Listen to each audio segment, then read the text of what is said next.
Assalamualaikum warahmatullahi wabarakatuh. Alhamdulillah.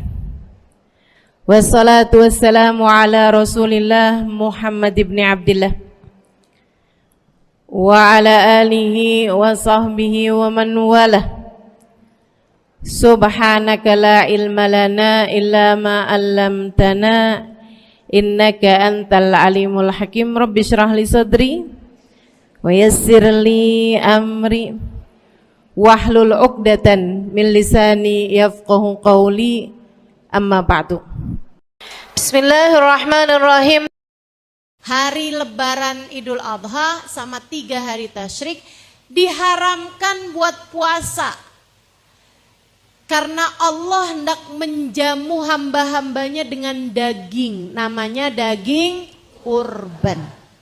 Karenanya teman-teman sekalian, tidak diperkenankan daging kurban dibagikan selepas hari tasyrik. Kalau dimakannya habis hari tasyrik, kamu simpen dalam kulkas nggak apa-apa. Nggak apa-apa. Kamu dapat nih kurban, kamu simpen dalam kulkas, karena hari-hari ini banyak diundang temen nyate misalnya gitu. Tardah, saya makannya minggu depan, saya masaknya minggu depan. Enggak apa-apa teman-teman saya sekalian. Tapi dibaginya kurban itu selepas tanggal 13, itu keluar dari maksud, dari hikmahnya Allah Subhanahu wa taala memberikan kurban. Kurban itu tujuannya menjamu hamba-hamba Allah Subhanahu wa taala pada hari raya Idul Adha dan 3 hari tasyrik yang diharamkan buat puasa. Jadi kamu kalau kurban kan dibagi-bagikan tuh kambingnya. Ustazah boleh nggak kalau misalnya saya kurban tapi buat makan sendiri aja? 3 kilo digulai, 5 kilo bikin rendang, 5 kilonya dibuat abon. Sempet-sempetnya daging kurban buat abon. Kalau yang kayak beginian boleh nggak nih Ustazah? Boleh aja sih, bicara boleh tapi pelit. Bin bakhil, bin afrit, bin kikir. Ada orang kurban buat dirinya sendiri dan keluarganya gitu. Aneh-aneh. Teman-teman sekalian saya muliakan, daging kurban itu ibadahnya ada pada penyembelihan hewan kurbannya. Masalah dagingnya dibagi-bagikan, itu ada pahala yang lain lagi. Karenanya daging kurban tuh nggak wajib diberikan kepada orang miskin. Sunnahnya malah 1/3 buat orang miskin, gitu ya. 1/3 aja buat orang miskin. 1/3-nya lagi buat kerabat, tetangga, teman, gitu. Yang 1/3-nya. Nah 1/3-nya lagi buat keluarga kita sendiri. Gitu. Itu pembagian daging kurban, bagi 1/3-an. 1/3 buat diri sendiri, keluarga maksudnya, ya. Jangan lebih dari 1/3 sunnahnya. Jangan lebih dari 1/3. Kita ngambilnya tuh jangan lebih dari 1/3. Misalnya kambingnya beratnya 15 kilo. Ya berarti kamu ngambil dagingnya jangan lebih dari 5 kilo. Gitu ya. Yang 5 kilo sisanya bagikan kepada fakir miskin. Yang 5 kilonya lagi bagikan kepada tetangga-tetanggamu, yang bahkan orang non muslim sekalipun gak apa-apa. Itu daging kurban. Jelas? Teman-teman sekalian saya muliakan, waktunya karena memang daging kurban ini adalah jamuan dari Allah, dan bagi siapapun yang menerima daging kurban karena ianya jamuan dari Allah, jangan ditolak. Sekaya apapun kamu dapat daging kurban, terima. Jelas? Jangan salah paham nih ya. Kalau kamu dapat daging kurban, semampu apapun dirimu silahkan terima. Orang nolak daging kurban tuh sombong, teman-teman. Dan Allah itu kalau memberi sesuatu kemudian ditolak, Allah bisa marah.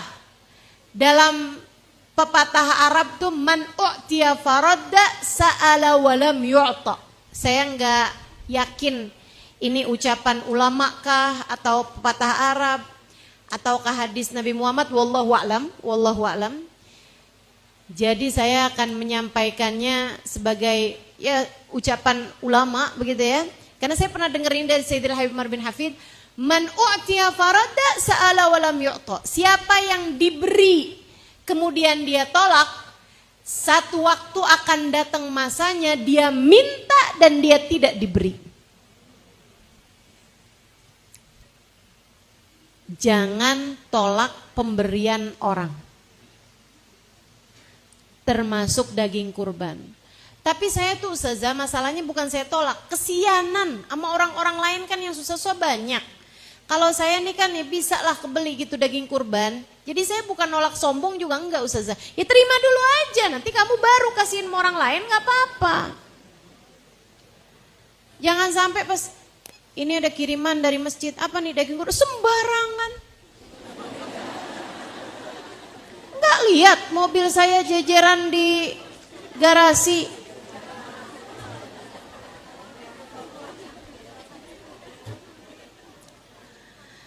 Saudaraku sekalian yang saya muliakan, nah itu nggak boleh nolak pemberian dari Allah Subhanahu Wa Taala. Tuh kurban tuh jamuan dari Allah. Kalau dikasih, terima. Apakah harus dimakan? Belum tentu. Belum tentu. Maksudnya nggak wajib dimakan. Kamu boleh kasihin orang lain boleh. Nih ya, saya ini kan belajarnya detil, makanya saya tahu hukum juga secara detil. Teman-teman. Daging kurban itu kalau diterima sama orang mampu, hukumnya itu sebagai ibahah. Tapi kalau diterima sama orang nggak mampu, sekali lagi nih ya, kalau diterima sama orang mampu hukumnya ibahah.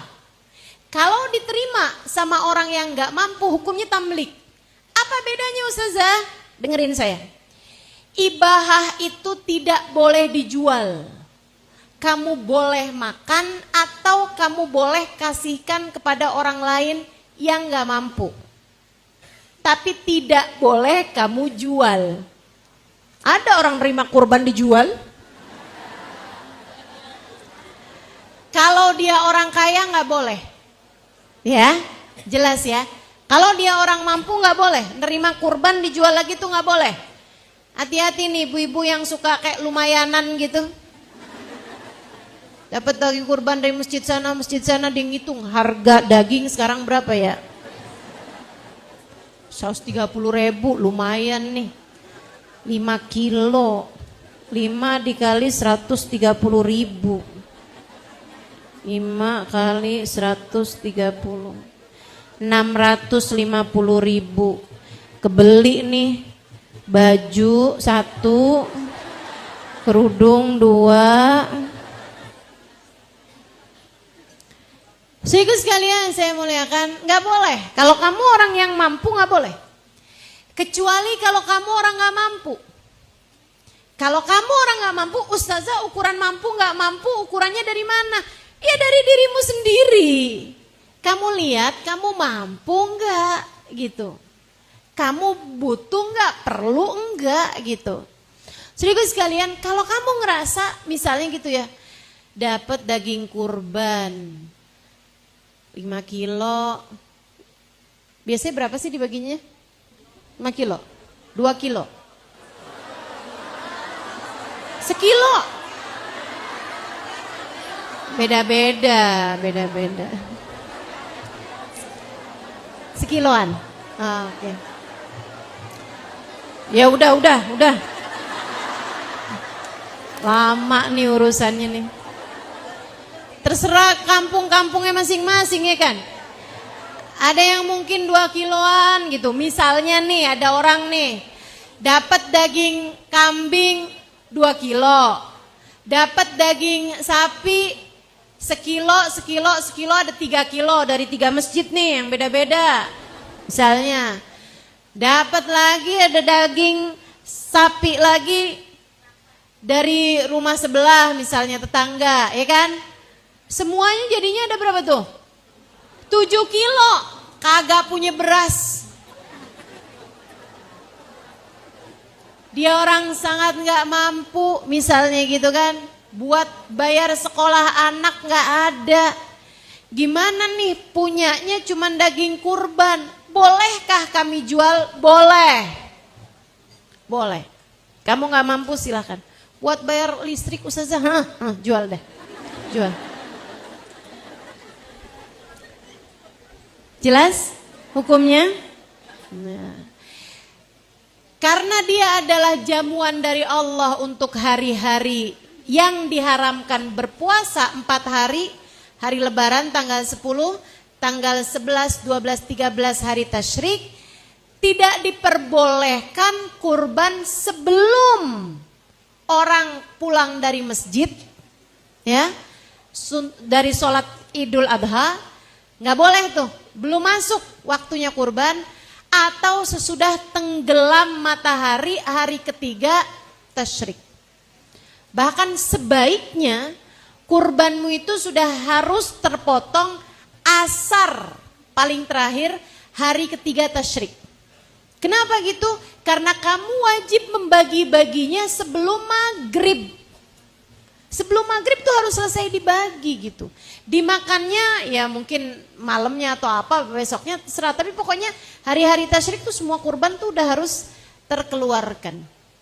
Sebab tujuan kurban sekali lagi memastikan bahwa orang di hari-hari Idul Adha itu pada bisa makan dengan daging yang dibagikan saat kurban.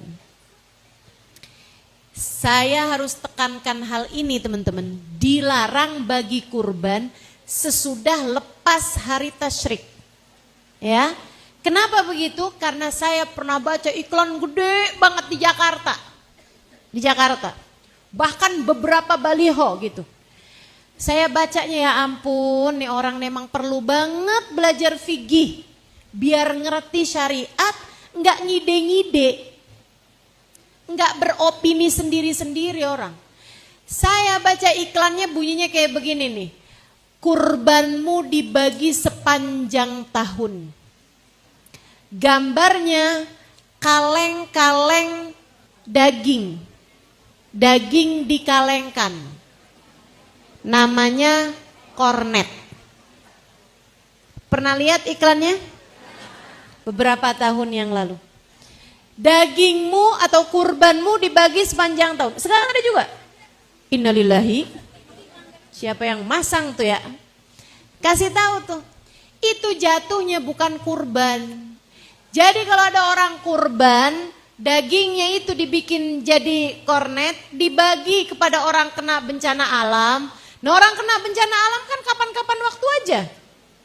Ya kan, bulan depannya lagi, bulan depannya lagi. Jadi daging kurbanmu itu dibagi sepanjang tahun. Jatuhnya bukan kurban. Jatuhnya hanya sebagai sedekah, teman-teman sekalian. Sebab sekali lagi tujuan kurban adalah memastikan, Allah tuh mau memastikan bahwa hari di mana diharamkannya berpuasa, semua hamba-hambanya Allah pada bisa makan daging kurban. Begitu. Ustazah saya emang gak suka daging. Ya itu masalah kamu. Derita lo itu mah. Enak kok gak suka. Kalau saya sih cukup pemahaman bahwa saya akan makan daging. Karena saya tahu Nabi Muhammad tidak pernah menolak daging. Nabi jarang-jarang bisa makan daging. Bukan karena beliau gak suka. Akan tetapi beliau tidak selalu punya. Tidak selalu dapat. Daging tuh di mana waktu aja, kapan waktu aja selalu jadi makanan mewah. Sampai zaman sekarang juga kan. Nabi gak selalu nggak selalu berkesempatan untuk makan daging. Akan tetapi Nabi Muhammad bilang, daging, sandaran, susu itu adalah yang tidak boleh ditolak. Daging, sandaran, susu. Sandaran maksudnya gimana? Ya kalau kamu dikasih sandaran, dipakai gitu kayak saya nih sekarang. Kasih sandaran saya pakai teman-teman. Gitu ya. Kalau dipersilakan ada sandaran ya sandaran. Kalau nggak dikasih sandaran jangan nyender ke belakangnya tuh. Jangan ditolak. Maaf, kita tidak boleh bersandar kecuali kepada Allah.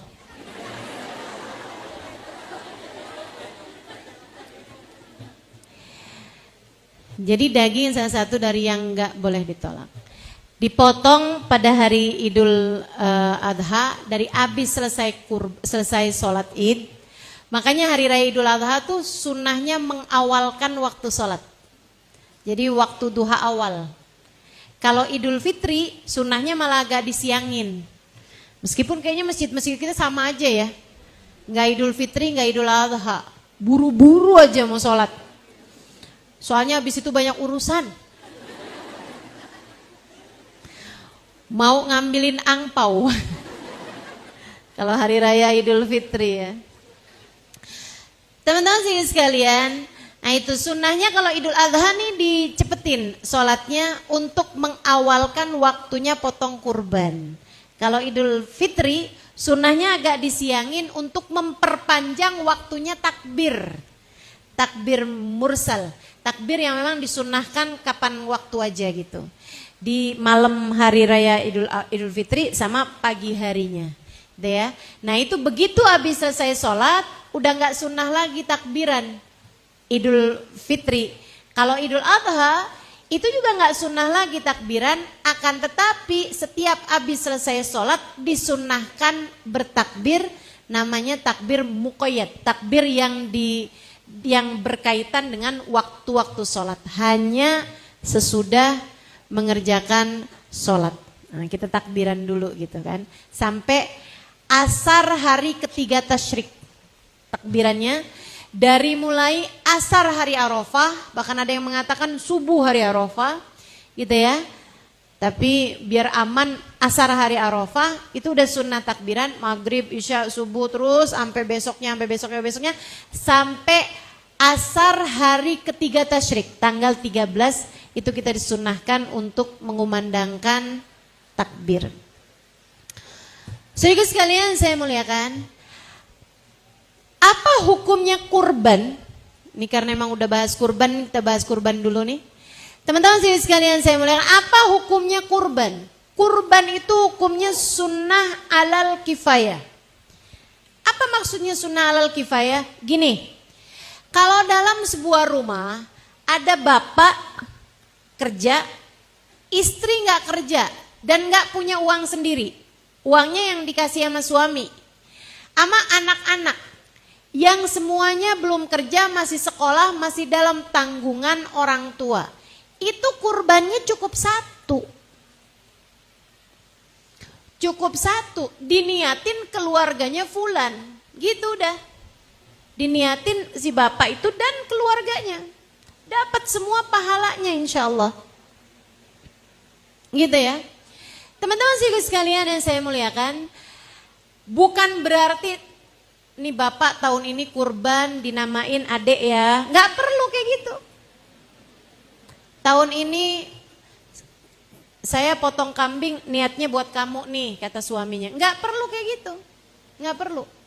Kurbannya bapak ini, kurbannya istri, kurbannya anak-anak juga. Selagi anak-anak itu dalam tanggungan orang tuanya. Berbeda dengan kalau istri kerja dan punya uang sendiri, gitu ya. Atau dia sih nggak kerja, tapi warisannya dong dari orang tuanya. Atau dia punya ATM ketok, tiap tanggal 1 ngetok rumah. Punya kontrakan, 15 pintu. Ternyata pintunya doang. Itu kalau misalnya begitu tuh, dia punya uang sendiri gitu, dia disunahkan buat kurban. Si istri itu, jangan pakai minta duit suami. Gitu kan, saya mau kurban nih, Pak, bayarin Pak. Nggak bisa begitu ya, kecuali kalau suaminya memang ngasih ya. Kalau suaminya memang ngasih ya itu urusan suaminya deh. Tapi maksudnya dia disunahkan buat kurban pakai duitnya dia sendiri. Dan Bu, kalau kamu punya uang, seindah-indah kurban adalah dengan uangmu sendiri.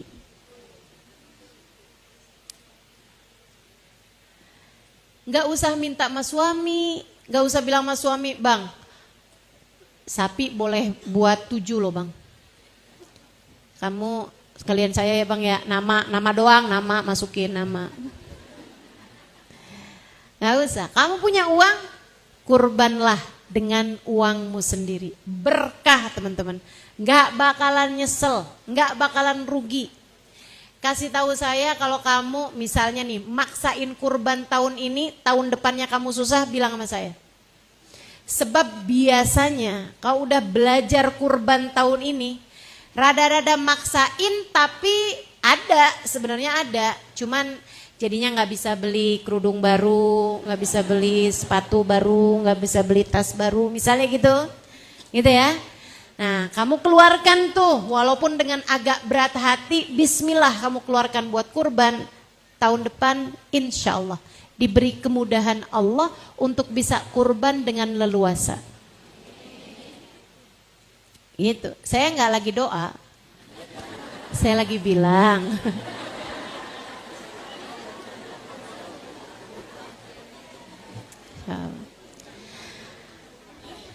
Kalau anak juga gitu, anak kamu kalau udah mulai nih bisa kerja, menghasilkan sendiri dan penghasilannya lebih untuk dia bayar atau untuk dia beli kurban gitu ya. Nah tuh, minta dia juga untuk, nak, bismillah nak, rezeki kamu nih kan semuanya dari Allah loh nak. Allah minta kamu buat beli kurban, buat potong kurban. Bismillah, kalau kamu udah mampu bismillah nak, insya Allah nak. Mudah-mudahan Allah pasti bakalan ganti dengan yang lebih baik. Dan bayaran dari Allah tuh enak Bu. Allah tuh kalau ngebayar enak. Orang mal kalau ngebayar nih paling banyak. Istilah kata dibungain gitu ya. Kalau kita ngutangin tuh. Misalnya nih orang paling baik aja dah. Paling banyak misalnya tambahin 20%, 30% gitu. Kita utangin 1 juta dibayar misalnya gitu. Nih saya bayar 1 juta utang saya, sama saya tambahin nih sebagai hadiah dari saya 300.000, 400.000 misalnya gitu. Ada nggak orang di sini nih? Nih ya saya kan utang 1 juta nih, saya tambahin ya jadi 10 juta. Pernah ada begitu? Allah tuh begitu dan itu minimal. Allah begitu dan itu minimal. Innal hasanah bi asyri amthaliha. Sesungguhnya kebaikan itu minimal dibayar Allah dengan 10 kali lipatnya, minimal. Gimana kalau maksimal? Makanya jangan berat buat mengeluarkan harta di jalan Allah, karena bayaran dari Allah, balasan dari Allah di luar nalar manusia. Dan saya sih ya lebih tertarik sama balasan-balasan yang tidak berupa uang. Kalau keluarkan sesuatu di jalan Allah berupa uang, saya lebih tertarik dibayar sama Allah dengan sesuatu yang tidak berupa uang. Karena kalau uang tuh ada ATM-nya, ada banknya, ada tokonya. Kan begitu? Akan tetapi kalau berkah, kesehatan, anak-anak yang jadi soleh-solehah, suami yang begitu sayang kepada istrinya, dan kamu adalah istrinya misalnya gitu, belinya di mana? Betul gak? Teman-teman saya sekalian, kamu gak bisa pergi ke dokter gitu, atau pergi ke apotek sambil bilang, obat dong 1 strip, buat apa? buat sakit hati. Begat mengobati rasa kecewa saya karena suami pergi dari rumah. Bisa begitu? Nggak bisa. Teman-teman sekalian, kita nggak bisa beli obat kemudian kita bilang biar anak soleh-solehah. Suplemen dong biar anak soleh-solehah. Nggak ada. Nggak ada tokonya, nggak ada obatnya teman-teman sekalian. Nggak bisa ngambil dari mana-mana. Ngambilnya dari yang satu, Allah Subhanahu wa Ta'ala. Dan itu seringkali Allah berikan sebagai balasan atas sedekah yang kita keluarkan, atas harta yang kita jadikan lillahi ta'ala dalam karena Allah, fisabilillah dalam jalan Allah. Fillah walillah, dalam jalan Allah karena Allah Subhanahu wa Ta'ala. Gak akan rugi. Selain daripada itu, selain daripada nggak rugi kalau kamu kurban, teman-teman sekalian, kurban itu juga jadi penggugur dosa. Penggugur dosa. Nabi Muhammad mengatakan kepada Sayyidah Fatimah, "Ya Fatimah, ashhidi laki udhiyatik." Wahai Fatimah, saksikanlah saat hewan kurbanmu dipotong. Dengan kepalanya diampuni dosa kepalamu, dengan rambutnya diampuni dosa rambutmu, dengan tangan kakinya diampuni dosa tangan kakimu, dengan kulitnya diampuni dosa kulitmu, dengan seluruh badannya diampuni dosa seluruh badanmu. Kurban, gitu ya, ngampunin dosa. Makanya kita nih yang badannya gede, jangan nyari kurban yang kecil. Dosanya banyak, badannya gede, kurbannya 10 kilo, kambing kecil banget. Ya Allah, ayo bismillah. Teman-teman sekalian, emang gak boleh Ustaz? Ya boleh aja, cuman rada kurang pas gitu kan ya, dosanya banyak ya, kambingnya juga yang rada lumayan lah gitu. Teman-teman sekalian, berarti Ustazah wajib ya nyaksiin pemotongan hewan kurban? Enggak wajib. Sunnah, iya. Jika tidak membuatmu jadi kena dosa. Maksudnya gimana? Kalau dengan kamu mengerjakan sunnah, melihat saat hewan kurbanmu dipotong, membuat kamu desek-desekan sama laki-laki, ngelihat hewan kurban dipotong hukumnya sunnah, desek-desekan sama laki-laki hukumnya haram. Apalagi ulala tahu, saya tuh nggak bisa loh ngelihat daging kurban, ngelihat darah. Tapi kan katanya ini ya sunnahnya ya. Ya udah dah. Mana desek-desekan sama laki-laki habis ngelihat kurban potong darah pingsan. Akhirnya malah digotong sama laki-laki. Masya Allah. Itu dosanya jadi berapa banyak tuh kan. Udah gak usah ikut-ikutan lihat. Enggak wajib teman-teman. Artinya bahwa kalau kurbanmu itu dipotong di tempat yang jauh darimu, ya udah. Nggak apa-apa juga, karena memang nggak lihat bukan berarti nggak sah, gitu kan? Nggak apa-apa, yang penting jadi hewan kurban dan dipotong, begitu. Dulu almarhumah Hubabah Maryam suka titipin saya kurban untuk dipotongkan di daerah kami sana di Indramayu. Artinya bahwa beliau tidak melihat kan hewan kurbannya saat dipotong gitu ya, nggak jadi masalah dan tidak mengurangi kefadilahan kurban itu sendiri, malah dapat fadilah yang lain. Karena waktu saya tanya Hubabah, kenapa Hubabah nitipin kurban ke tempat saya? Kata beliau, Halimah, di tempat kamu kan di kampung kan ya, di Indramayu gitu, kamu bisa bagi-bagiin nak kepada orang-orang yang memang jarang-jarang makan daging, nerimanya seneng. Kalau di tempat kami nih kambing keleleran. Maksudnya daging kambing banyak banget gitu. Orang udah gak seneng lagi nerima daging karena memang hari-hari mereka memang sudah makan daging. Jadi dapat pahala yang lebih menyenangkan orang-orang fuqara masakin, gitu kan? Nah, nyenengin orang pahalanya besar gitu. Itu yang mungkin lebih dicari lagi sama Hubabah gitu ya. Saudara sekalian saya muliakan, itu hukumnya kurban. Namanya sunnah alal kifayah. Sunnah alal kifayah. Kayak fardu alal kifayah, kan fardu kifayah tuh. Gitu ya. Kalau udah ngerjain satu yang lain kan gugur dosa. Demikian pula dengan sunnah alal kifayah, kalau udah satu bapak gitu ngeluarin kurban tersebut, maka yang lain gugur kesunahannya, kecuali jika dia juga punya uang sendiri, punya penghasilan sendiri seperti yang sudah saya sampaikan. Jadi nggak usah tuh kurbanin misalnya gitu ya, buat anak yang masih kecil, buat anak umur 4 tahun, ini kurban atas nama anak saya umur 6 tahun, dia bahkan belum punya dosa.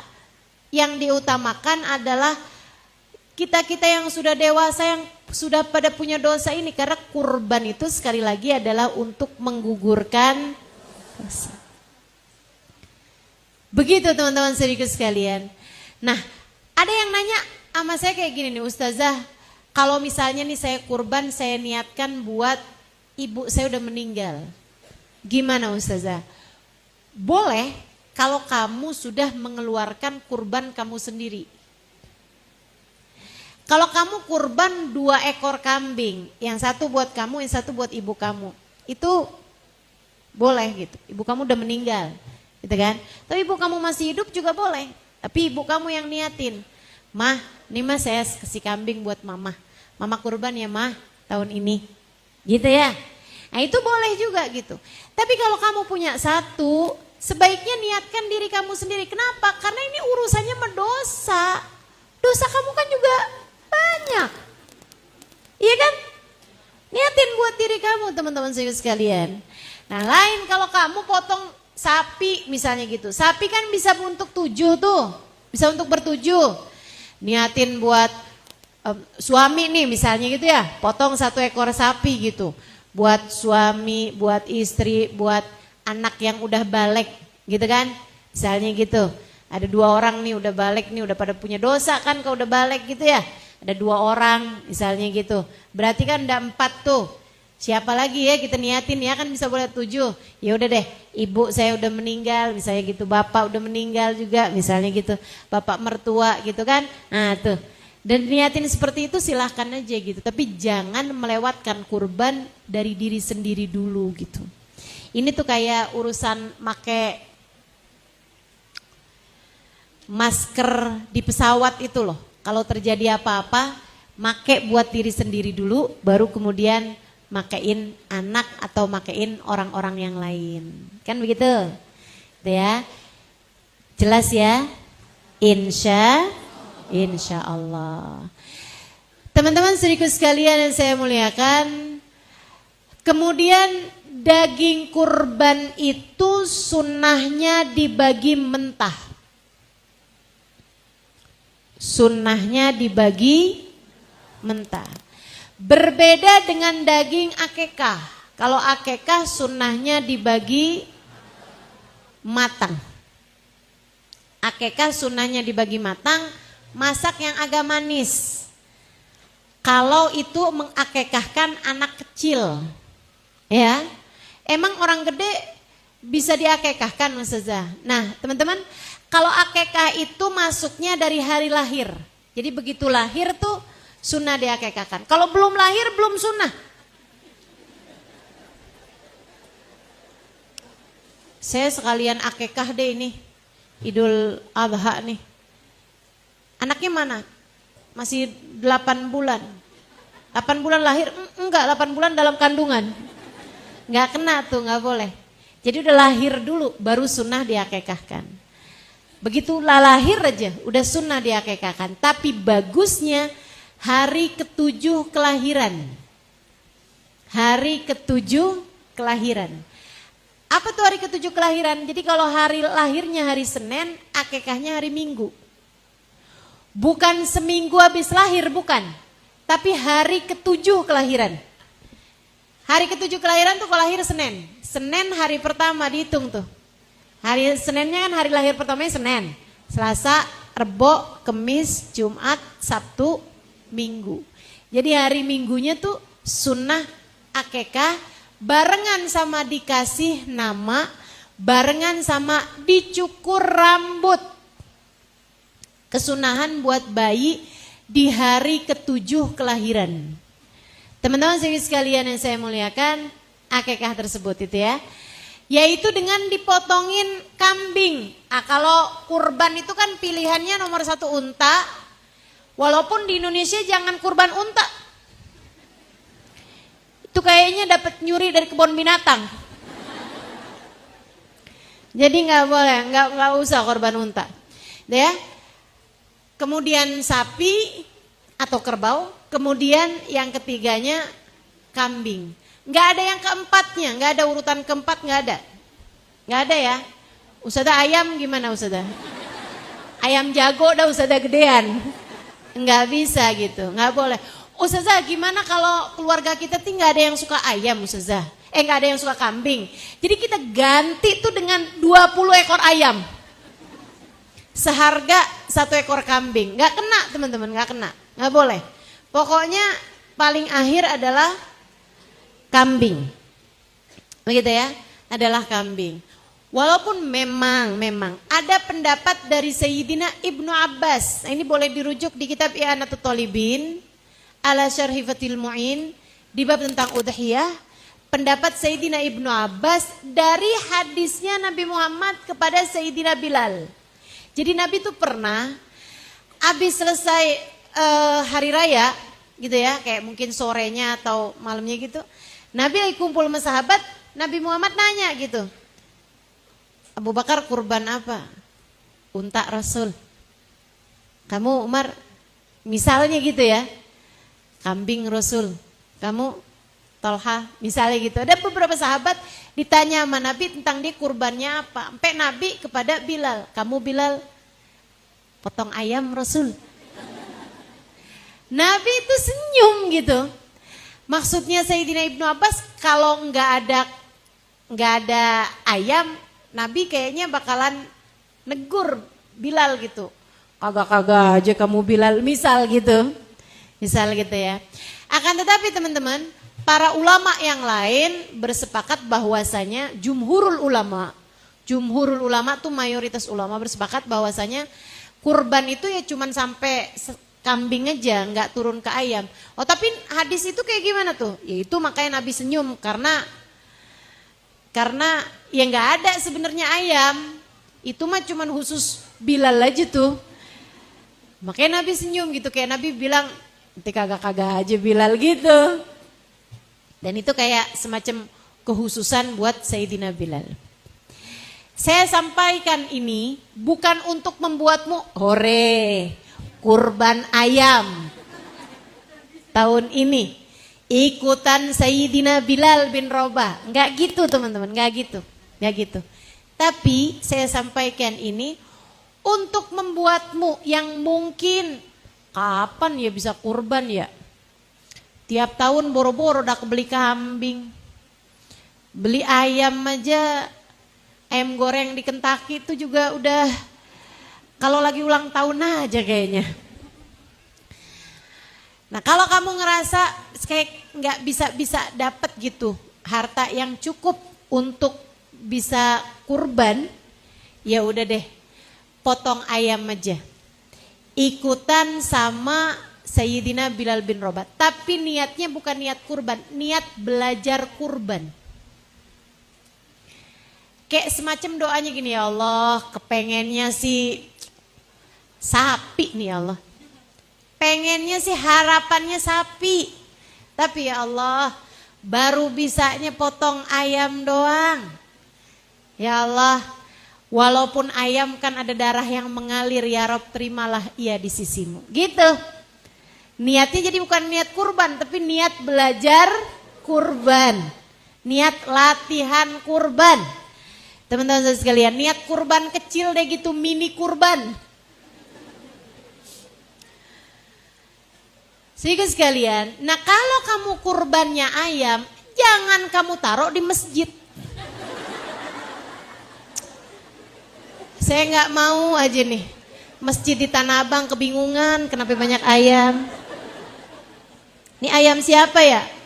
Kata Ustaz Halimah boleh. Aduh, nanti jadi salah paham orang-orang. Gitu ya. Kalau kamu potongnya ayam, niat belajar kurban, potong di rumah aja. Dan jangan dibagi mentah. Orang yang nerimanya bingung. Daging apa ya ini ya? Sapi bukan, ayam, kambing bukan, gitu kan. Ayam, masa ayam? Nah dah, mendingan kamu bikin opor, kamu kasihin ke rumah tetangga barengan sama lontong. Nah enak banget tuh. Begitu ya. Sehingga sekalian yang saya muliakan, ini untuk kurbannya. Kalau sapi bisa untuk 7, kambing untuk 1 untuk kurban. Kalau untuk akikah nggak ada pilihan. 1 ekor kambing untuk anak perempuan, 2 ekor kambing untuk anak laki-laki, dan nggak boleh dicicil. Saya sih punya anaknya laki-laki ya, tapi baru bisa kebeli 1 kambing doang. Ya udah deh 1 kambing dulu deh ya. Entaran lagi kalau mampu gitu kan, beli kambing lagi gitu jadi 2. Nggak usah begitu teman-teman. Nggak usah. Sama halnya dengan gimana ya, nggak bisa nih akekahin 1 kambing nih. Udah saya beli aja dah kambing 3 kilo dulu gitu. Nanti lagi kalau kapan-kapan gitu ya. Sekarang 3 kilo badannya gitu. Ntar kapan-kapan 3 kilo kepalanya. Kapan-kapan nggak bisa. Harus potong 1 ekor kambing. Jadi buat laki-laki 2 ekor kambing. Ustazah kenapa kok dibedakan? Itu syariat Allah memang seperti itu teman-teman. Dan nggak usah pakai tanya ini itu. Kalau menurut saya sih hikmahnya adalah bahwa perempuan itu emang dari dulu nggak nyusahin. Anak perempuan murah. Akekah aja cuma 1 ekor kambing, gitu kan ya. Nah itu dah kayak gitu aja dah hikmahnya gitu. Saudaraku sekalian saya muliakan, anak perempuan 1 ekor kambing, anak laki-laki 2 ekor kambing. Dipotong paling bagusnya hari ke-7 kelahiran, udah boleh dari sejak tanggal 1 dan waktunya panjang selama hidupnya anak tersebut. Bahkan kalau anak yang meninggal dunia orang tuanya belum pernah akekah, ya udah nggak apa-apa juga deh akekahin. Gitu ya.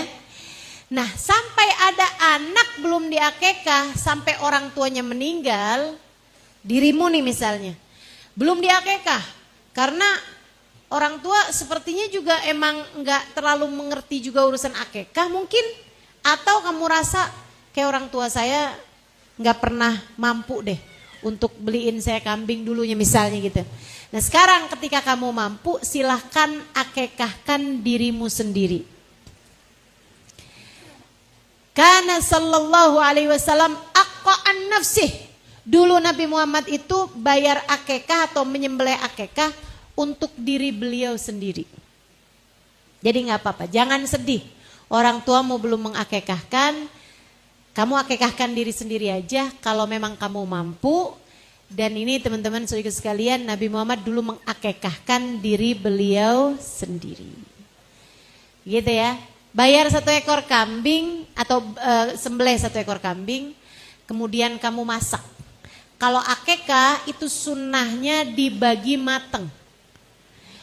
Sunnahnya lagi teman-teman saudara sekalian, dimasaknya agak manis, tafaulan, biar anaknya juga jadi anak yang manis.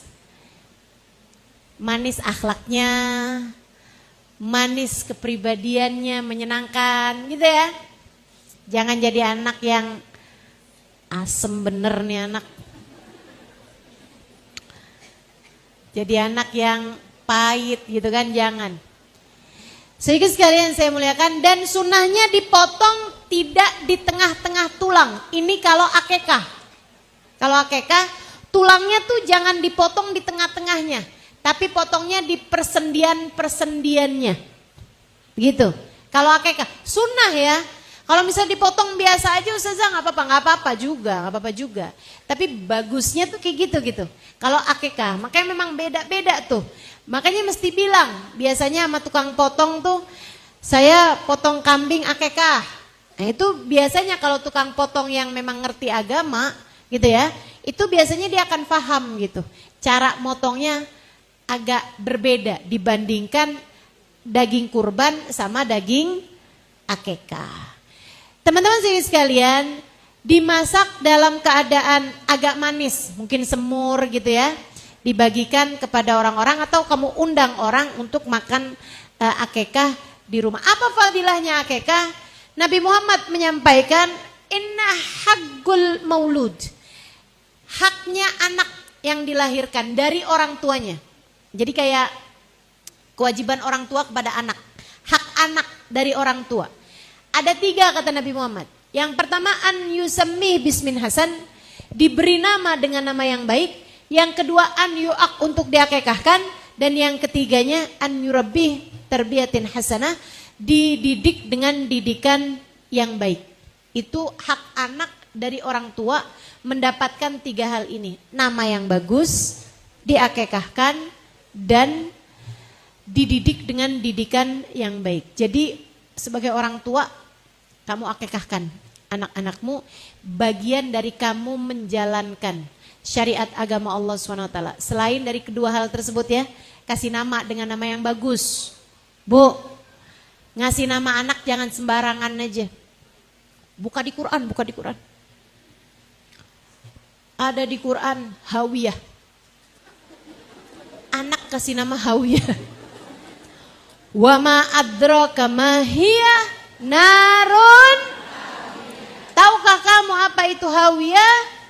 Ia adalah api yang sangat panas membakar. Ya Allah, tega nian. Jangan ya kalau si nama anak dengan nama yang bagus-bagus. Kayak apa Ustazah nama yang bagus?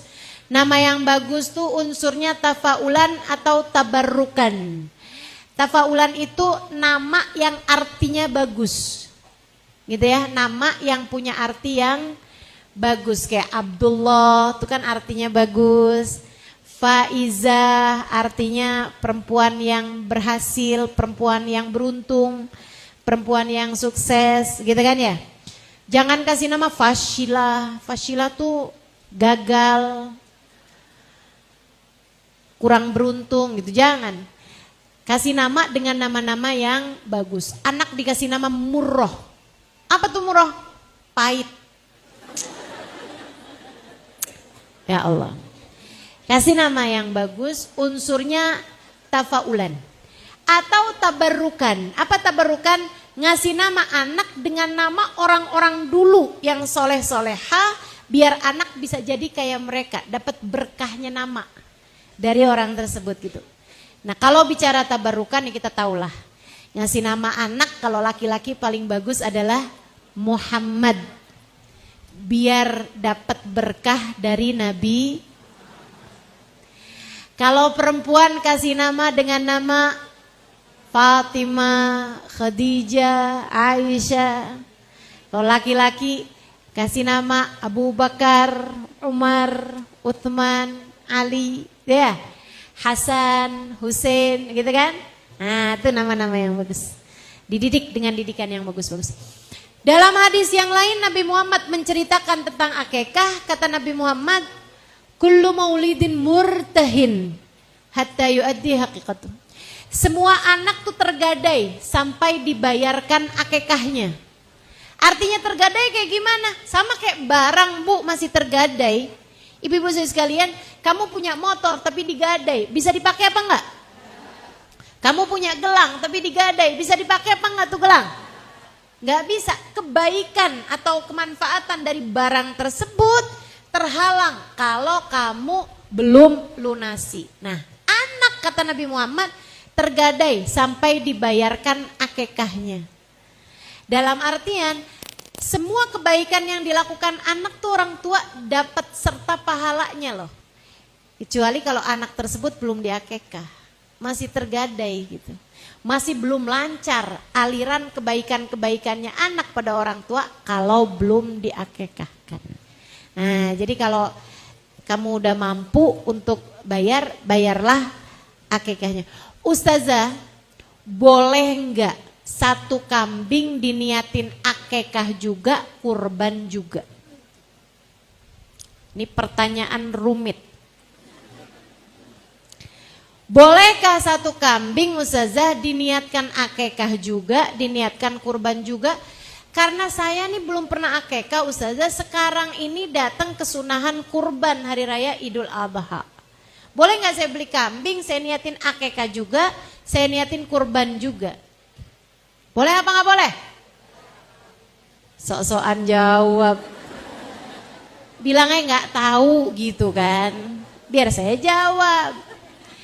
Ini adalah pertanyaan yang lama ada di benak saya cari di kitab kagak nemu-nemu.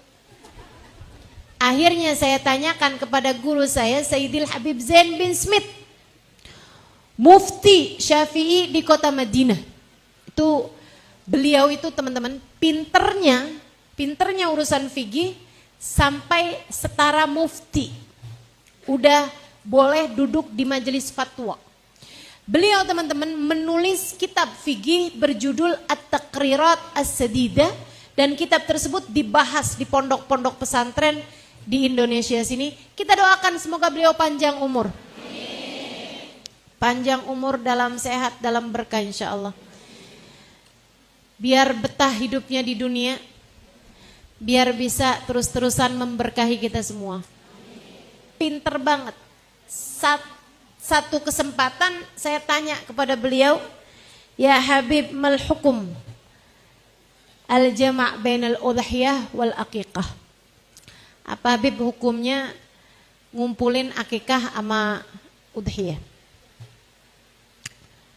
Teman-teman sekalian yang saya muliakan, ya saya orang kalau nanya sama ulama tuh nggak usah panjang-panjang pertanyaannya.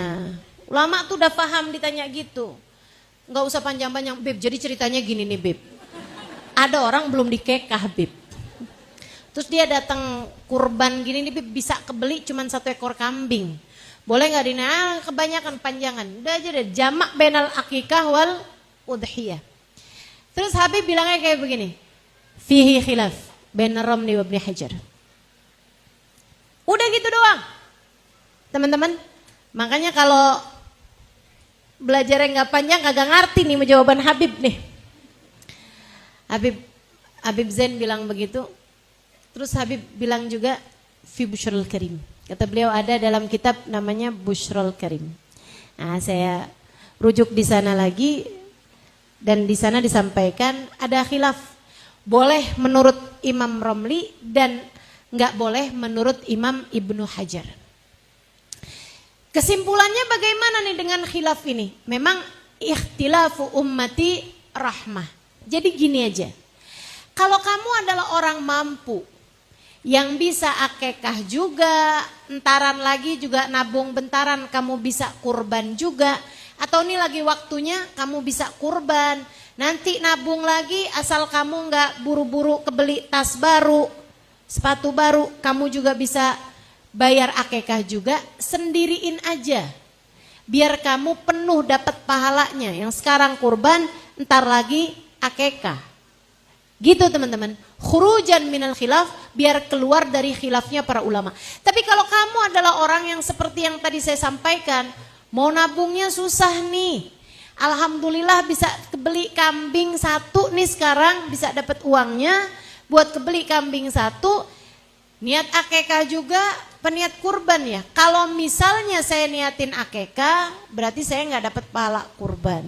Dan belum tentu tahun depan bisa kurban. Sekarang alhamdulillah nih, dapat rezeki. Habis jadi maklaran rumah. Misalnya gitu. Nah teman-teman sekalian, kalau memang begitu kondisinya, ya udah 1 kambing tersebut niatkan akekah sekaligus kurban. Dilaksanakannya dengan cara kurban apa akekah? Ya karena memang waktunya kurban, silahkan laksanakan dengan cara kurban. Artinya dibagi dalam keadaan mentah. Gitu teman-teman saya sekalian.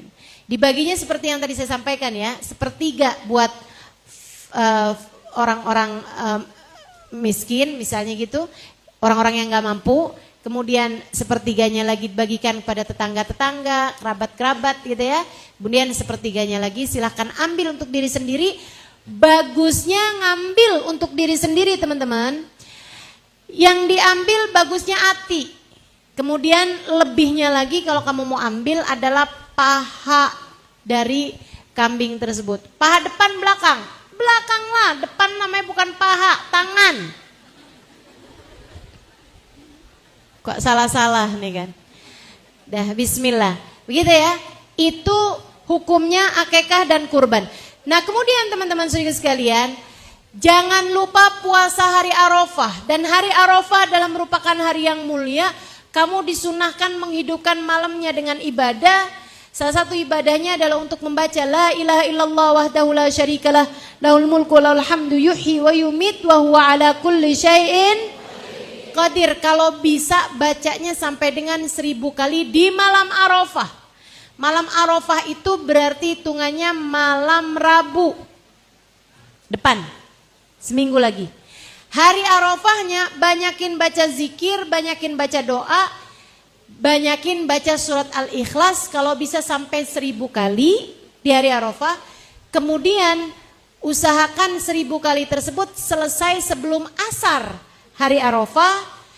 Nah sesudah sholat asar banyakin berdoa, insya Allah doamu tidak ditolak Allah. Ustazah, hitungan hari Arafahnya barengan sama orang wukuf di Arafah apa barengan ngikutin tanggal orang Indonesia? Tergantung kamu ada di mana. Kalau kamu ada di Indonesia maka ngikutin tanggal kamu di Indonesia. Kalau kamu sedang wukuf di Arafah maka ngikutin tanggal Arafah di Saudi Arabia. Begitu kan ya? Nah teman-teman sih sekalian nggak usah terganggu sama sekarang udah haji loh di sana. Masa kita masih Arafah? Nggak apa-apa kalau kamunya emang ada di sini ya ikutin waktu kamu di Tanah Abang. Ikutin waktu kamu ada tinggalnya di mana gitu. Kita tinggal di Indonesia ikutin waktu sama yang ada di Indonesia gitu ya. Kalau insya Allah kan lebarannya hari Kamis noh. Ah kita hari puasa Arafahnya berarti hari Rabu. Kemudian puasa Tarwiyahnya hari Selasa. Nah hari Arafah doa puasa. Walaupun yang di sana udah lebaran nggak apa-apa. Kita puasa hari Arafah. Kemudian berdoa sesudahnya dengan doa-doa yang panjang, insya Allah doa-doa kita diijabah. Malam lebaran juga hidupkan malam tersebut dengan banyak takbir, sholat sunnah. Kalau bisa ada sholat sunnah tasbih kita sholati di malam hari raya. Banyakin baca Quran, banyakin istighfar, banyakin takbir pada malam tersebut. Nabi Muhammad menyampaikan man ahya layalil id ahyallahu qalbah yauma yamutul qulub. Siapa yang menghidupkan malam hari raya, Allah akan hidupkan hatinya di saat hati yang lain mati. Kapan hati yang lain mati? Guru kami Sayyidil Habib Umar bin Hafid menyampaikan hati pada mati biasanya pada saat sakaratul maut. Maka siapa yang suka menghidupkan malam hari raya dengan beribadah pada Allah Subhanahu wa taala, insya Allah dimudahkan sakaratul maut, pulang membawa hati yang sehat, hati yang hidup sehingga kita selamat yauma la yanfa' mal wala banun illa man atallah biqalbin salim. Di hari tidak selamat orang bawa harta, tidak selamat orang bawa anak, melainkan yang selamat adalah orang yang datang kepada Allah bawa hati yang selamat, insya Allah. Pagi hari raya sunnah mandi, bersih-bersihin semuanya teman-teman saudaraku sekalian. Akan tetapi jangan potong rambut, jangan potong kuku, jangan angkat darah dari mulai tanggal 1 kemarin sampai hewan kurbanmu dipotong bagi yang akan berkurban. Ya, untuk yang nggak kurban nggak apa-apa. Silakan, sunnah hari rayanya tersebut potong kuku atau bersih-bersih gitu kan. Bersih-bersih. Angkat darah tuh maksudnya Pak, donor darah atau ya, periksa darah tuh, laboratorium apa segala macam, usahakan tidak kamu lakukan dari sejak tanggal 1 sampai hewan kurbanmu dipotong. Saudara sekalian, kenapa gitu Ustazah? Agar anggota tubuhmu tersebut sudah mendapatkan ampunannya duluan sebelum ia dikeluarkan dari tubuhmu. Ya kalau rontok sih nggak apa-apa ya. Maksudnya itu sengaja potong rambut tuh jangan dulu, tunggu aja sampai selesai hewan kurbanmu dipotong. Nah pagi hari kita sunnah pakai baju baru, hari raya.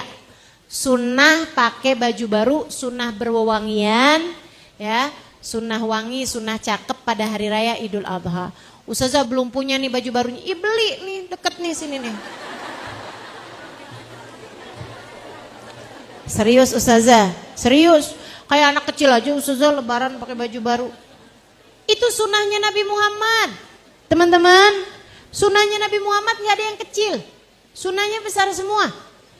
Kita nih kan gak bisa ngerjain sunnahnya Nabi yang berat-berat. Sunnahnya Nabi Muhammad bangun malam sampai bengkak telapak kaki. Emang bisa? Enggak, nih potongannya gak bisa nih kita nih. Udah gak usah sok-sokan. Nah, tapi kan sunnah pakai baju baru di hari raya Idul Adha. Bisa apa nggak bisa kira-kira? Dah belanja di situ. Mama bahagia dibolehin belanja. Masya Allah. Baik teman-teman sekalian. Dan sunnahnya pagi hari itu sebelum sholat Idul Adha, jangan makan, jangan minum apa-apa dulu. Ya, puasa dulu aja sampai selesai sholat Idul Adha. Berbeda dengan Idul Fitri. Kalau Idul Fitri sunnahnya makan minum dulu untuk membedakan dari puasa Ramadan yang sebelumnya. Kalau kita memang kesunahannya seperti itu, jangan makan jangan minum sampai selesai sholat Idul Adha. Itu semua yang akan segera kita jelang. Perbanyak doa di hari Arafah. Jangan lupa doakan dirimu masing-masing. Jangan lupa juga doakan saya. Jangan lupa doakan umat Islam. Mudah-mudahan selalu disayang-sayang sama Allah. Doakan saya mudah-mudahan selalu disayang-sayang Nabi Muhammad. Kita semuanya saling doa mendoakan.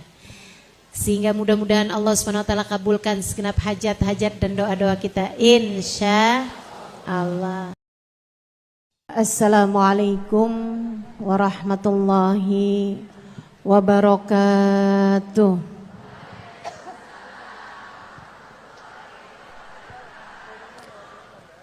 Alhamdulillah. Wassalatu wassalamu ala Rasulillah Muhammad ibn Abdillah wa ala alihi wa sahbihi wa man walah. Subhanaka la ilma lana illa ma 'allamtana innaka antal alimul hakim. Rabbi shrah li sadri wa yassir li amri wahlul 'uqdatan min lisani yafqahu qawli. Amma ba'du. Alhamdulillah Allah sampaikan juga saya ke tempat ini. Masjidnya Allah Subhanahu wa taala, bait min buyutillah, rumahnya Allah. Mudah-mudahan kita udah disampaikan di rumah Allah di dunia. Allah sampaikan pula ke Baitullahil Haram di Mekkah.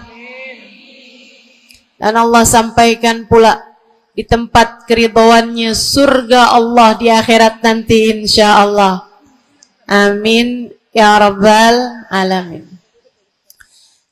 Rabbi la tukhzini yawma yub'atsun yawma la yanfa' mal wala banun illa man atallaha biqalbin salim. Kata Nabi Ibrahim yang Allah tuliskan dalam Al-Quran, ya Allah, jangan kecewakan aku, jangan buat aku susah, pada hari di mana Engkau membangkitkan hamba-hambamu. Nanti di akhirat saat manusia dibangkitkan, ya Allah, jangan buat saya susah, jangan buat saya kecewa. Yauma la yanfa' mal wala banun. Hari yang itu loh ya Allah, hari yang tidak bermanfaat orang bawa harta, hari yang tidak bermanfaat orang bawa anak. Yang bermanfaat hanyalah orang yang datang pada Allah biqalbin salim, dengan membawa hati yang selamat. Karenanya siapapun di antaramu yang akan menuju ke akhirat, semua dari kita menuju ke akhirat.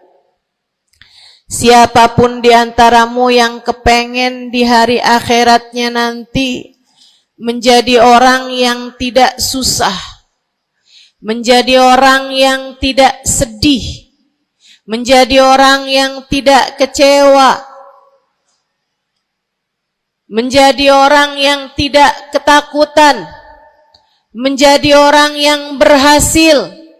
Siapa di antaramu yang kepengen di hari akhiratnya nanti berbahagia, bersukacita? Siapa yang kepengen di hari akhiratnya nanti bergembira? Pastikan saat-saat ini, saat hidupmu di dunia ini, pastikan kamu sedang menuju kepada keselamatan hati. Hatimu selamatkan. Hatimu selamatkan, teman-teman. Hatimu selamatkan.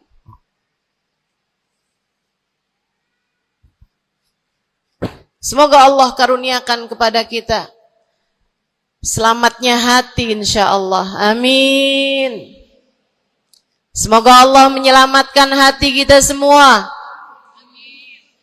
Semoga Allah menyelamatkan hati kita semua. Nabi kita Muhammad menyebutkan dalam salah satu hadisnya,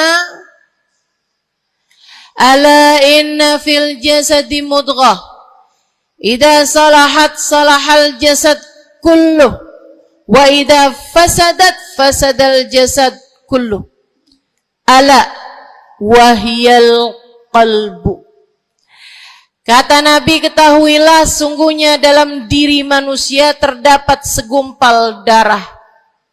Apabila ia bagus, ia selamat, ia bersih, selamatlah seluruh anggota tubuhnya. Apabila ia rusak, ia hancur, ia gelap, ia mati, maka hancur pulalah seluruh anggota tubuhnya. Ala wahiyal qalbu, ketahuilah segumpal darah tersebut bernama hati.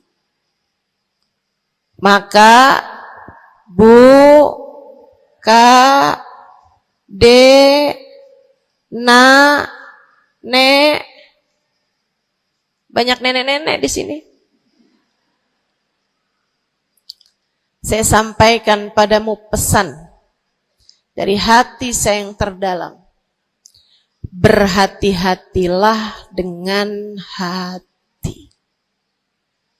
Yang hati-hati sama hati, apa yang ada di dalamnya? Coba silahkan kamu pikirkan nih, kondisi hati saya nih kayak apa. Kita kalau badan lebih gampang ngerasainnya. Saya kalau ditanya, Ustazah lagi sakit? Iya. Sakit apanya Ustazah? Kaki. Saya bisa jawab. Tapi kalau kamu ditanya misalnya, gimana kabar hati kamu?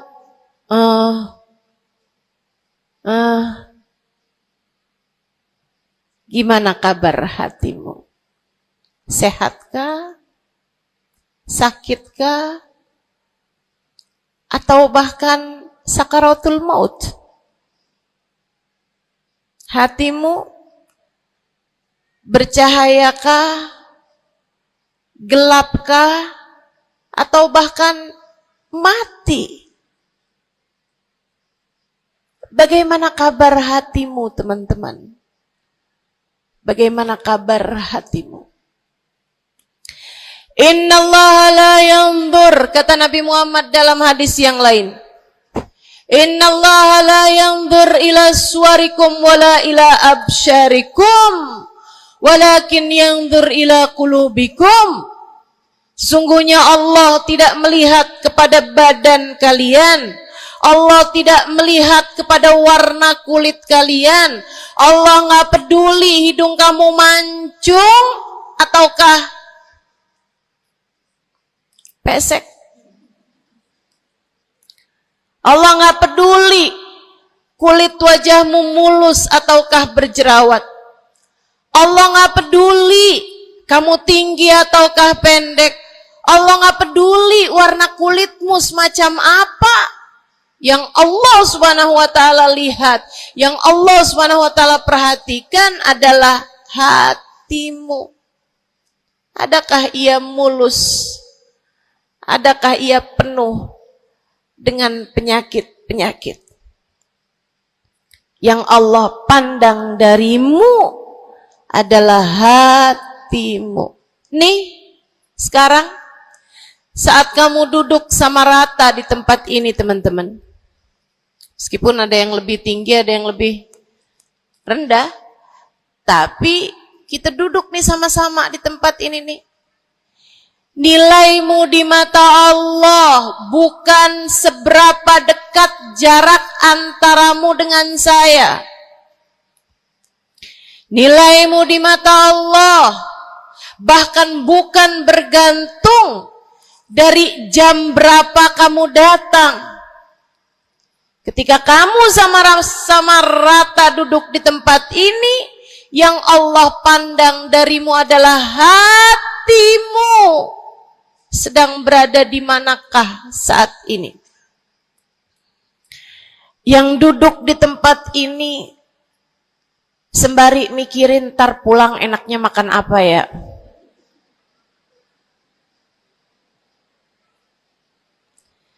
Yang duduk di tempat ini sambil mikirin, kok saya lapar ya? Iya, belum sarapan. Gara-gara buru-buru, takut nggak kedapatan tempat duduk. Gara-gara buru-buru, kepengen bisa lihat mukanya Ustazah Halimah yang viral.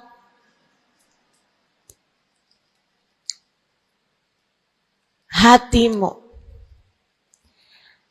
Allah melihat darimu, nilaimu di hadapan Allah. Nilaimu di hadapan Allah saat ini bukan bergantung dari seberapa awal kamu datang, bukan bergantung pada hal-hal yang lainnya, akan tetapi yang Allah lihat darimu adalah hatimu. Adakah Allah di dalamnya? Adakah Allah di dalamnya? Adakah Allah di dalamnya? Pun demikian dengan kamu saat sholat, pun demikian saat kamu sedang sedekah. Semuanya masalah hati, teman-teman. Semua masalah hati. Kata guru saya Sayyidil Habib Umar bin Hafid, al-madar kullal madar fi salahil gulub. Urusan segala urusan, sumber segala macam urusan, dasar segala macam urusan ada pada bagusnya hati. Kalau udah hatinya bagus, bagus semuanya. Kalau udah hatinya busuk, busuklah semuanya. Semoga Allah selamatkan kita dari busuknya hati. Semoga Allah selamatkan kita dari busuknya hati. Amin ya rabbal alamin. Dunia, akhirat, masalah semuanya ada pada hati. Karenanya yuk kita bahas gimana sih caranya nyelamatin hati. Yang pertama,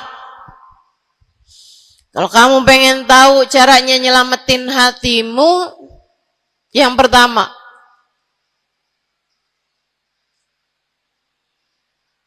bersihkan sampah-sampahnya. Nih, kamu mau rumah itu biar bagus, biar terjaga, biar selamat. Kamu lihat dalamnya, oh banyak sampah, banyak noda, banyak kotoran. Dari mulai kotorannya cicak, ayam, sampai mungkin anjing, karena lama nggak ditempatin. Karena lama nggak ditempatin. Ada banyak di antara kita yang kondisi hatinya semacam itu. Sampah begitu banyak dalam hatinya. Ada banyak di antara kita umat Islam yang kondisi hatinya semacam itu. Begitu banyak sampah di dalam hatinya tersebut. Semoga Allah selamatkan semuanya. Amin. Maka hal pertama, kalau kamu kepengen punya hati yang selamat, yang nomor satu adalah bersihkan hatimu dari semua sampahnya, keluarin. Apa sampahnya hati? Dosa-dosa yang telah kamu lakukan. Idza aznabal abd nakat fi qalbihi nuqtah sauda. Kata baginda kita Nabi besar Muhammad, idza aznabal abd, ketika seorang hamba mengerjakan dosa, tertorehlah di dalam hatinya satu titik hitam. Sampahnya hati. Kamu tiap kali bikin dosa, dosa apa aja? Bukan hanya dosa besar, zina, bukan hanya dosa besar, minum minuman keras atau narkoba, bukan hanya dosa besar, judi atau riba, bukan hanya dosa-dosa besar. Kalau itu titik hitam yang sangat besar tertoreh di dalam hatimu itu. Bahkan dosa-dosa kecil, sekedar marah-marah sama suami, atau ngambil uang suami. Gimana? Pernah? Rezeki istri solehah ustazah. Lagi mau nyuci, kelihatan, alhamdulillah. Emang haram ya ustazah? Ya haram, bukan punya kamu. Kan katanya ada hak istri dalam harta suami. Iya betul kalau dia kasih. Kalau dia kasih, kalau nggak kasih, nggak halal juga. Bahkan dosa-dosa kecil, seperti melihat tetangga, terus kamu bilang, ya ampun, cakep banget ya. Nyesel saya nggak kawin sama dia.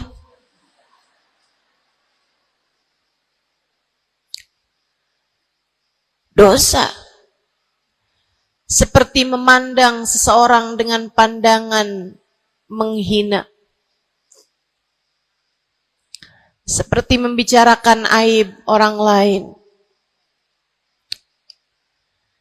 Setiap kali kamu berbuat dosa, apapun bentuk dosanya, satu titik hitam tertoreh di dalam hatimu itu. Ini istighfar wa tab. Musih. Kalau dia beristighfar, kalau dia bertaubat, dihapuslah titik hitam tersebut. Wa illa, kalau enggak, ya tetap aja ada. Kamu bikin dosa lagi, bikin dosa lagi, bikin dosa lagi, bikin dosa lagi. nggak pernah istighfar, nggak pernah memperbaiki diri, aurat tidak kamu tutup dengan baik, sehingga akhirnya setiap kali kamu keluar dilihat oleh laki-laki yang bukan mahrammu, satu titik hitam, satu titik hitam, satu titik hitam, sampai terkadang hati seseorang dipenuhi dengan titik-titik hitam. Hatinya menjadi legam, hatinya menjadi penuh dengan titik-titik hitam, semakin bertambah lagi, semakin bertambah lagi, jadilah karat. Jadilah karat. Kalau udah jadi karat, na'udzubillah, ini yang Allah sebutkan di dalam Al-Quran. Kata Allah, kalla, a'udzubillahi minasyaitonirrajim, kalla, bal rana ala qulubihim bima kanu yaksibun, kalla, innahum an rabbihim yawma idin lamahjubun.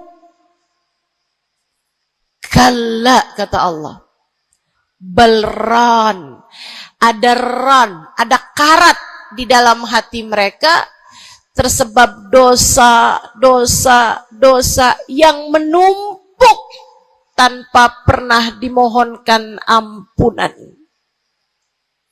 Kalla innahum an rabbihim yawma idzin lamahjubun. Orang kalau hidup bawa karat hasilnya apa? Orang kalau hidup bawa karatnya hati hasilnya apa ya Allah? Kalla innahum an rabbihim yawma idzin lamahjubun. Orang yang hatinya punya karat, pada hari tersebut ia akan terhalang dari Allah Tuhannya. Guru saya Sayyidil Habib Umar bin Hafid menyampaikan tafsir mengenai ayat ini. Kata Habib Umar bin Hafid, tidak mati dengan membawa iman. Orang yang hatinya penuh dengan karat, apabila datang ajal menjemput, iman terkeluar, tercerabut dari dalam hatinya, hingga ia pun mati, keluar dari atas muka bumi ini dengan tanpa membawa iman Islam. Dia keluar dari atas muka bumi ini bukan sebagai hamba Allah, bukan sebagai umat Nabi besar Muhammad sallallahu alaihi wa ala alihi wasallam. Dia meninggal dunia dalam keadaan su'ul khatimah. Na'udzubillah min dzalik. Jangan biarkan karat memenuhi hatimu. Jangan biarkan hatimu, dosa-dosa yang telah kamu lakukan menjadi berkarat dalam hatimu itu. Saya kesian sama kamu. Gak apa-apa. Hidup terus-terusan ngontrak, gak apa-apa. Hidup gak pernah punya kendaraan sendiri, gak apa-apa. Gak pernah punya HP yang canggih, gak apa-apa. Saya hidup di atas muka bumi ini, gak pernah ada yang datang melamar saya. Jadinya sampai di usia di atas 30-an tahun, saya masih menjomblo, Ustazah. Gak apa-apa. Ustazah, saya udah menikah 10 tahun, belum ada anak juga, Ustazah. Enggak apa-apa. Ustazah, suami saya kawin lagi, Ustazah. Enggak apa-apa.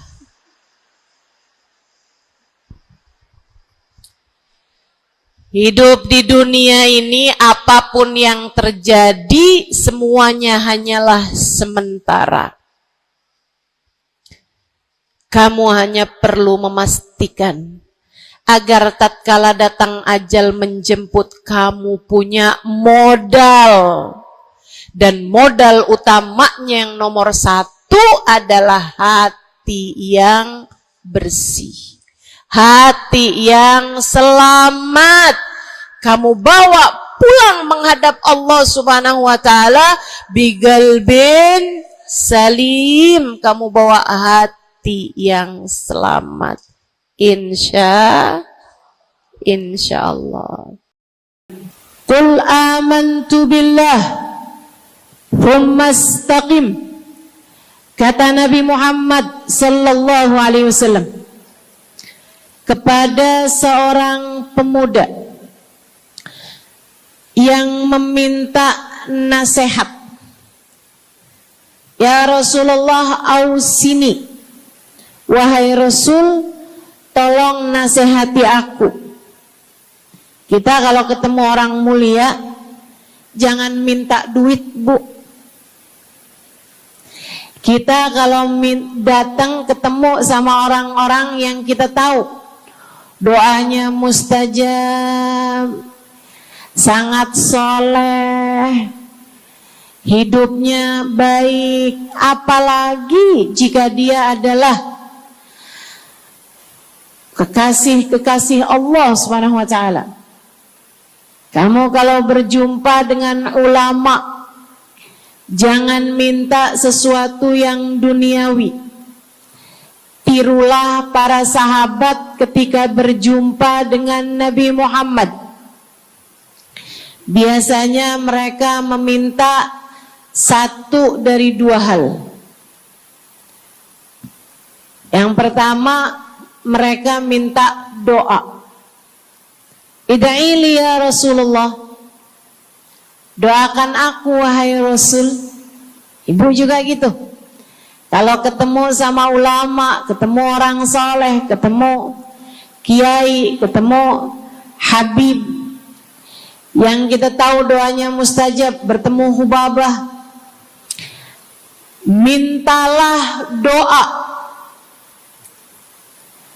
Tapi jangan hanya sekedar urusan doa duniawi, Bu. Doa duniawi itu yang gimana, Ustazah? Doa yang kalau diijabah nggak akan manfaat begitu kamu masuk dalam alam kubur. Itu namanya doa duniawi. Ustazah, doakan saya biar saya cepat kebeli rumah. Bu, kalau mati rumahnya dibawa gak? Ustazah, doakan saya kepengen beli HP baru. Dibawa gak HP-nya? Enggak. Itu namanya doa duniawi. Ustazah, doakan biar suami saya tambah cinta.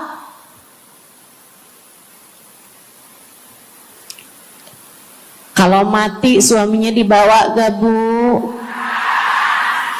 Walaupun kamu mau, dia gak bakalan mau, Bu.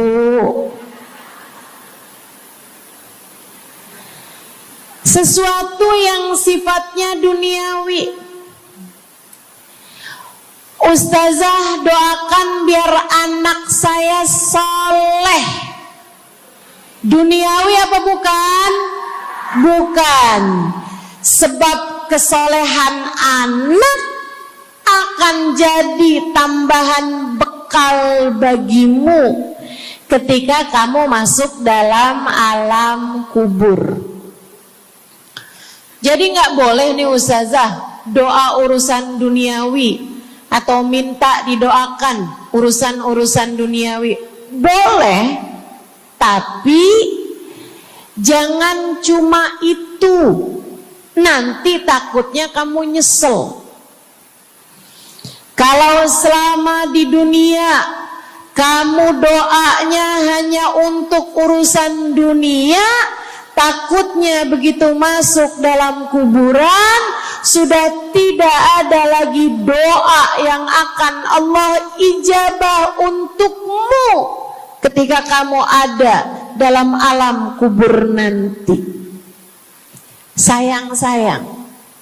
Jadi kalau doa, prioritaskan urusan akhirat. Insya saya berasa banget jadi orang yang sering dimintain doa, sekaligus juga sering minta doa. Saya kalau ketemu orang saleh, ketemu habaib, ketemu hubabah, saya akan minta doa, nggak pernah minta duit saya. Ida'ili ya hubabah, ida'ili ya habib. Serius sekalian,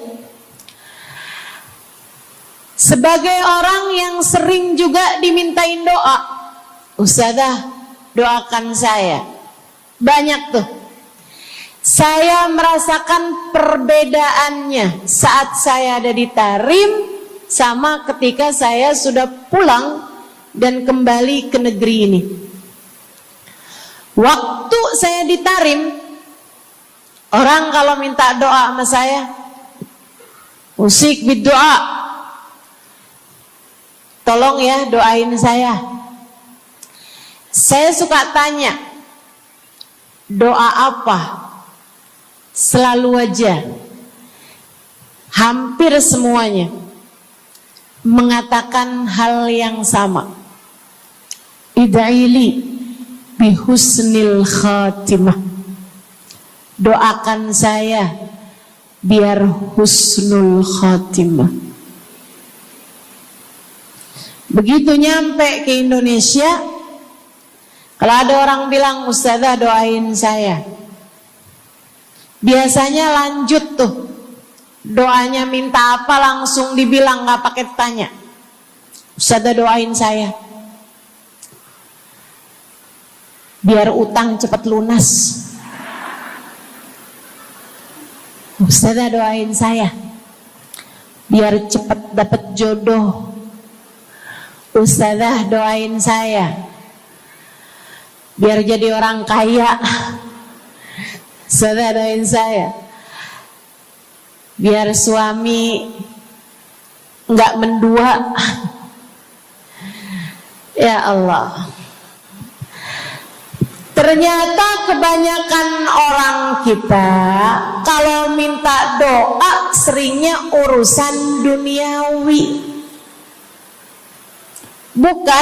Bukan berarti nggak boleh, boleh aja sih. Cuman takutnya begitu kamu mati nyesel kalau semua doamu selama ini adalah sesuatu yang tidak ikut kamu bawa ketika kamu mati. Kalau kita lihat para sahabat ketika mereka berjumpa dengan Nabi Muhammad, selalu saja banyak di antara mereka yang minta doa. Nabi pernah tanya, doanya apa? Macem-macem jawaban para sahabat. Ada yang begini, Harithah menjawab, Ida'ili an yarzuqani Allah asyhada fi sabilih. Rasul, doakan saya biar saya dikaruniai mati syahid di jalan Allah. Ada lagi yang lain doanya, ya Rasulullah, id'ili an yarzuqani Allah murafaqatan bika ya Rasulullah. Doakan biar saya nanti di masa sesudah kematian saya, di masa akhirat nanti bisa mendampingimu wahai Rasulullah, bisa berjumpa denganmu wahai Rasul, bisa ada dalam rombonganmu wahai Rasulullah. Doa-doa yang sangat ukhrawi, doa-doa yang sangat akhirat, karena mereka sudah faham tujuan hidup sesungguhnya adalah mencari ridha Allah Subhanahu wa ta'ala. Tujuan hidup sesungguhnya adalah bergerak menuju surga Allah Subhanahu wa ta'ala. Tujuan hidup sesungguhnya adalah berpulang kepada Allah dalam keadaan Allah ridha kepada kita. Sahabat, minta didoakan, sama yang kedua minta nasihat. Kita juga nyontoh, kalau ketemu orang soleh, kalau ketemu ulama, kalau ketemu habaib, ketemu kiai, ketemu bunyai, ketemu hubabah, ketemu ustadzah, ketemu ustadz, minta nasihat. Selain daripada minta doa, mintalah nasihat. Hal ini dicontohkan oleh para sahabat kepada Nabi Muhammad. Datang seorang pemuda berjumpa Nabi Muhammad sallallahu alaihi wasallam. Kemudian bertanya, "Ya Rasulullah, ausini." Wahai Rasulullah, berikanlah nasihat kepadaku ini. Nabi Muhammad tersenyum, senang, bangga, karena mengerti bahwa umatnya faham apa yang harus diminta dari nabinya. Nabi berkata kepadanya, "Qul amantu billah tsumma istaqim." Kata Nabi Muhammad, ucapkanlah, aku beriman kepada Allah, kemudian istiqomahlah kamu di jalan Allah. Nasihat Nabi Muhammad buat pemuda tersebut,